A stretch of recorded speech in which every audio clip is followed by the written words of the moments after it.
अस्सलाम वालेकुम नाज़रीन, FSID न्यूज में आपका इस्तकबाल है। मैं मोहम्मद फारूक। पढ़ते हैं आज की ताज़ा खबर। हिंदुस्तान कभी गलत कदम नहीं उठाता, हमारी लड़ाई दहशतगर्दों के खिलाफ है। सदर तेलंगाना जागृति व रुकन कानून साज कौंसिल BRS कविता का खिताब। सदर तेलंगाना जागृति व रुकन कानून साज कौंसिल BRS कविता ने रियासती हुकूमत से पुरजोर अपील की है कि वो रियासत में मुनक़्क़द शुदनी मिस वर्ल्ड मुकाबलों को फौरी तौर पर मुलतवी करें। उन्होंने कहा कि मुल्क में मौजूदा जंगी हालात के तनाजुर में मुकाबले हुस्न का इनेकाद नामुनासिब पैगाम होगा। जिस तरह सिक्योरिटी खदशात की बिना पर IPL को मुलतवी किया गया, उसी तरह मिस वर्ल्ड मुकाबलों को भी मौखर किया जाना चाहिए ताकि रियासत पर कोई बदनामी ना आए। कविता ने कहा कि यह दानिशमंदी और दूरअंदेशी से काम करने का वक्त है। हमें किसी भी किस्म का गलत तासुर या पैगाम नहीं देना चाहिए। उन्होंने कहा कि ये धर्म युद्ध है, भारत कभी गलत कदम नहीं उठाता। हम सिर्फ उसूल और ईमानदारी के साथ लड़ रहे हैं। हमारी कार्रवाइयाँ सिर्फ दहशतगर्दों के खिलाफ है। ऑपरेशन सिंदूर की हिमायत और भारतीय फ़ौज से इजहार यगानगत के तौर पर आज तेलंगाना जागृति की जानिब से इंदिरा पार्क से RTC क्रॉस रोड तक एक अजीम शान रैली निकाली गई, जिसकी क़यादत कविता ने की। इस मौके पर सरहद पर अपनी जान कुर्बान करने वाले सिपाही मुरली नायक की तस्वीर पर फूल माला चढ़ाकर उनकी खिदमत को खराज अक़ीदत पेश किया गया।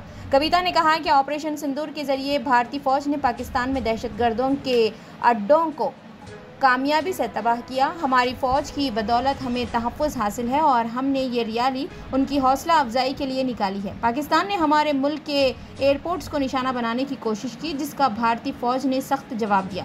उन्होंने तमाम अज़ला में भी ऐसी ही रैलियाँ निकालने की अपील की। एक सहाफ़ी के सवाल पर कविता ने कहा कि अगर मौजूदा वज़ीर आला रियासत की आमदनी बढ़ाने में नाकाम है और कांग्रेस पार्टी के इंतखाबी वादों को पूरा करने से कासिर है, तो वज़ीर आला रेवंत रेड्डी को फौरी तौर पर मुस्तफ़ी हो जाना चाहिए। उन्होंने कहा कि सरकारी मुलाजमीन और आवाम सिर्फ कांग्रेस के मंशूर में किए गए वादों की तकमील का मुतालबा कर रहे हैं, कोई इजाफी ख्वाहिशात पेश नहीं कर रहे हैं। कविता ने कहा कि वज़ीर आला की गुफ्तगू समझ से बालातर है और वो रियासत की साख को मजरू कर रहे हैं, जिस पर आवाम उनका मजाक उड़ा रहे हैं।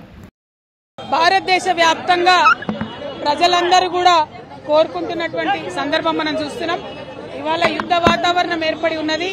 పాకిస్తాన్లో ఉన్నటువంటి 9 ఉగ్రవాద స్థానాలను ఆపరేషన్ సింధూర్ పేరుతోని మనం దిగ్విజయంగా సాధించుకోవడం వీర జవాన్లందరికీ కూడా ఒక స్ఫూర్తినిచ్చే విధంగా, వారి వల్ల మనకు ధైర్యం, వారి వల్ల మనకు రక్షణ, మన వల్ల వారికి మరింత స్ఫూర్తి రావాలని చెప్పి మనస్ఫూర్తిగా కోరుకుంటూ ఇవాళ తెలంగాణ జాగృతి ఆధ్వర్యంలో పెద్ద ఎత్తున ర్యాలీ నిర్వహించడం జరిగింది. మరి ఇవాళ మనము పాకిస్తాన్ ఉగ్రవాద స్థావరాల మీద దాడి చేస్తే పాకిస్తాన్ ఏమో తిరిగి మన ఎయిర్పోర్ట్స్ మీద దాడి చేయడము, సివిల్ ఎయిర్పోర్ట్స్ మీద దాడి చేయడము, ఇవన్నిటిని కూడా మనం గమనిస్తూ ఉన్నాం. వీటన్నిటిని కూడా చూస్తూ మన భారత సైనికులందరికీ కూడా మద్దతుగా సంఘీభావంగా ప్రతి రాష్ట్రంలో ప్రతి చోట కూడా నిజానికి పెద్ద ఎత్తున ర్యాలీలు జరగాలి. నేను తెలంగాణ జాగృతి కార్యకర్తలకు పిలుపునిస్తా ఉన్నాను. రాష్ట్ర వ్యాప్తంగా కూడా మీరు సంఘీభావంగా సైనికులకు కార్యక్రమం చేయాలి. ఈ సమయంలో దేశంకి తోడుగా మనం కూడా నిలబడాలి. అక్కడ వాళ్ళు నిలబడి ప్రాణాలు ఇస్తుంటే మనము దానికి అర్హత పొందినటువంటి నాగరికులుగా వారికి సైన్యానికి మద్దతుగా ఉండాలని కోరుతా ఉన్నాను. ఎట్ ద సేమ్ టైం ఒక పక్క యుద్ధ వాతావరణం ఉంటే మరి ఇక్కడ మనం మిస్ వరల్డ్ పోటీలు కండక్ట్ చేసుకుంటా ఉన్నాము. నేను మిస్ వరల్డ్ పోటీలను వాయిదా వేయవలసిందిగా ప్రభుత్వాన్ని విజ్ఞప్తి చేస్తూ ఉన్నాను. IPLని కూడా వాయిదా వేసుకున్నారు. ఎట్లయితే IPL వాయిదా వేశారో మిస్ వరల్డ్ పోటీలు కూడా వాయిదా వేయాలి. ఎందుకంటే ప్రపంచమంతా కూడా పోటీలన్నీ కూడా ఛానళ్లలో చూస్తూ ఉంటారు. మరి ఒక పక్క భారతదేశంలో యుద్ధం జరుగుతుంటే ఇంకొక పక్క ఈ అందాల పోటీలు పెట్టారని చెప్పేటటువంటి అపవాదు మన రాష్ట్రానికి వస్తుంది. కాబట్టి ఆ అందాల పోటీలను కూడా వాయిదా వేయాలని చెప్పి నేను మనస్ఫూర్తిగా డిమాండ్ చేస్తూ ఉన్నాను.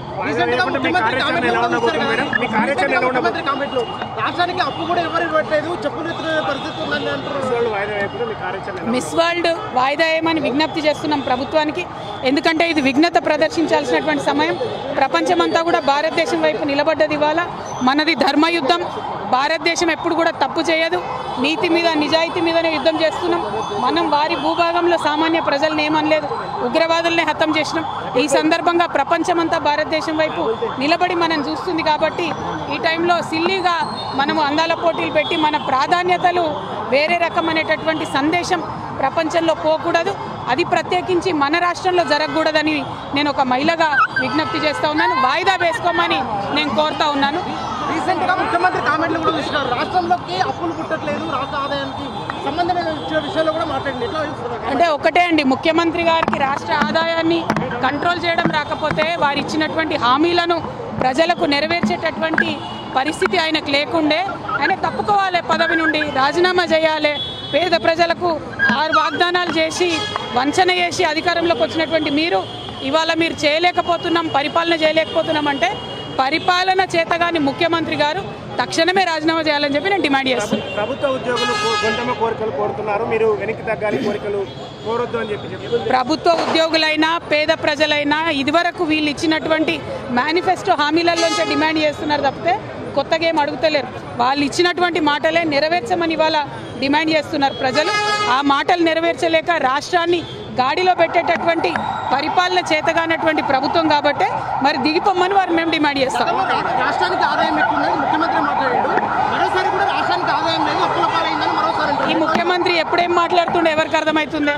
అధికారంలోకి వచ్చినాక ఆయన ఒక తీరు మాట్లాడిండు, రాకముందు ఇంకో తీరు మాట్లాడిండు. ఇప్పుడు నిన్న మొన్న మరీ దారుణంగా రాష్ట్రం యొక్క ప్రతిష్ట దిగజార్చేటట్టు రాష్ట్ర ముఖ్యమంత్రి నన్ను చెప్పుల దొంగను చూసినట్టు చూసిరని ఆయన్నే అనుకుంటే మరి ప్రజలందరూ కూడా నవ్వుకుంటున్నారు. మాకు ఇదేం కర్మరా ఇట్లాంటి ముఖ్యమంత్రి వచ్చిండని బాధపడే పరిస్థితి ఉన్నది. అందుకే మళ్ళొకసారి డిమాండ్ చేస్తున్నాం, మీకు పరిపాలన రాకపోతే, మీరు ఇచ్చినటువంటి మాట నిలబెట్టుకునే పరిస్థితి మీకు లేకపోతే రాష్ట్రం ప్రతిష్ట దిగజార్చకండి, మీరు తక్షణమే రాజీనామా చేయండి. జై తెలంగాణ. आप हमारा ये वीडियो YouTube पर देख रहे हैं तो सब्सक्राइब करना ना भूलें और बेल आइकन दबाएं। और अगर आप हमारा ये वीडियो Facebook पर देख रहे हैं तो पेज को लाइक करें और फॉलो करें।